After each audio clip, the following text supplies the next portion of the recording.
रहमतुल्लाहि व बरकातहू। हदीस इब्ने माजा हदीस नंबर 3717 प्यारा नबी हज़रत मोहम्मद सल्लल्लाहु अलैहि वसल्लम फरमाया है, जो आदमी कोई किसी जगह पर बैठी थी और वो टॉयलेट पे इस्तिंजा पे किसी काम में गई और आने के लिए दोबारा वही जगह पे बैठने के लिए वही हकदार है। হাদিস ইবনে মাজাহ হাদিস নম্বর 3717 প্রিয়নবী হযরত মুহাম্মদ সাল্লাল্লাহু আলাইহি ওয়াসাল্লাম বলেছেন, যদি কেউ এক জায়গায় বসা ছিল, সে টয়লেট স্টেশন বা কোনো দরকার উঠে গেল, আবার পুনরায় এসে সে ওই জায়গায় সে বসার হকদার।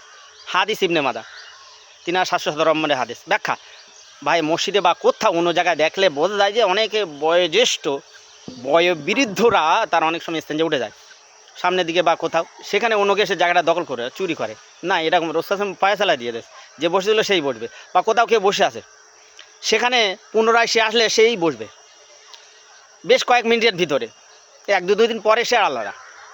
তো মনে রাখা উচিত অবশ্যই ভাই কী নেই, কোরআন হাদিসে কোনো বেদাতের আশ্রয় নেওয়া হবে না, কোনো বেদাতের আশ্রয় হওয়া লাগবে না, কোরআন হাদিসের বাইরে যাওয়া লাগবে না। আরে ভাই তুমি আল্লাহ রসুলের জ্ঞানের কথা এতটা সংকীর্ণ মনে করো যে তুমি কোরআন হাদিসের বাইরে সব জ্ঞান খোঁজো, সি লজ্জা লাগে না? তুমি কেমন মুসলিম?